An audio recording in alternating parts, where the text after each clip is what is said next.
кездейсоқ көрген адам бұл видеоны әлеуметтік желіге салып жібереді. Бұл қыз тіпті оның әлеуметтік желіге жүктелуіне қарсылық танытқан, және мен жолдасымның сотталғанын қаламаймын деп өзара мен әңгімелескен кезде сондай дүниені айтып отыр. Біздің қоғам, біздің менталитет, біздің қазақ әйелдері жалпы осы заңды қазір қабылдауға дайын ба? Егер мысалы зардап шегушінің өзі мен жолдасымның сотталғанын қаламаймын деп тұрса.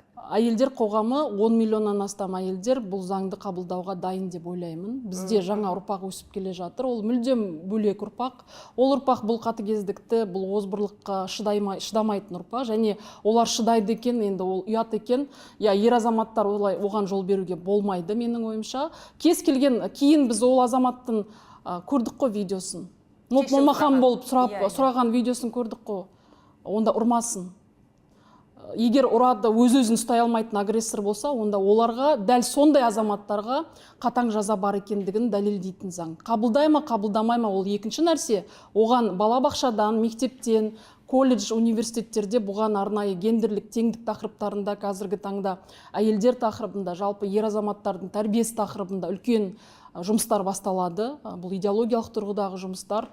Менің ойымша, мен бұған дейін де бұл мәселені көптен көп айттым. Біз енді өзіміз отағасын ер азамат сыйлаған халықпыз.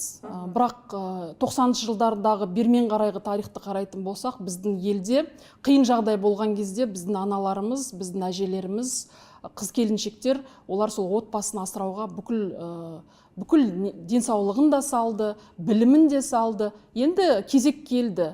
Менің ойымша, біз қайтадан қарауымыз қажет. Тұрмыстық жалпы мына отбасылық құндылықтар мәселесін, жалпы әйелдің рөлін. Енді мен тарихтан көп мәселеге көңіл бөлем. 19 ғасырға дейін бізде көшпелі демократия орын алған.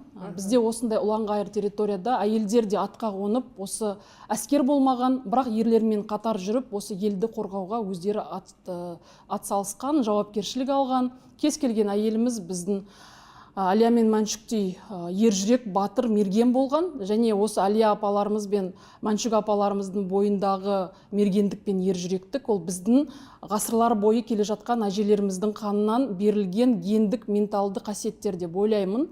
Белгілі бір кезең болды. Отаршылдық кезеңде бізде жалпы укладымызды сындырды, тарихымызды сындырды, болмысымызды сындырды, санамызды сындырды. Біз санамызды жаңғырту үшін, деколонизация кезеңіне аяқ басу үшін, менің ойымша, отбасындағы, жалпы қазақ қоғамындағы әйелдің рөліне байланысты жаңаша саяси болсын, мазмұндық тарихи болсын, мәдениет танымдық болсын зерттеулер жүргізілуі қажет. Бұл ер азаматтарды жаңағыдай қорлайтын емес, жалпы кез келген құқық бұзушылыққа, кез келген тәртіп бұзушылыққа сол кездегі азаматты қолдайтын заң деп ойлаймын. Өздеріңізге белгілі, 2,5 ай бұрын Қарағандыда жедел жәрдем жүргізушісі қандай тепкіге таяқ жеді қоғамдық орында. Сол кезде мысалы озбырлыққа салған азаматты көрдіңіз, сондағы былай қарағанда дұрыс бұрмаған үшін. Біз қазір әлеуметтік желіде машинаны дұрыс бұрмаған үшін, машинаны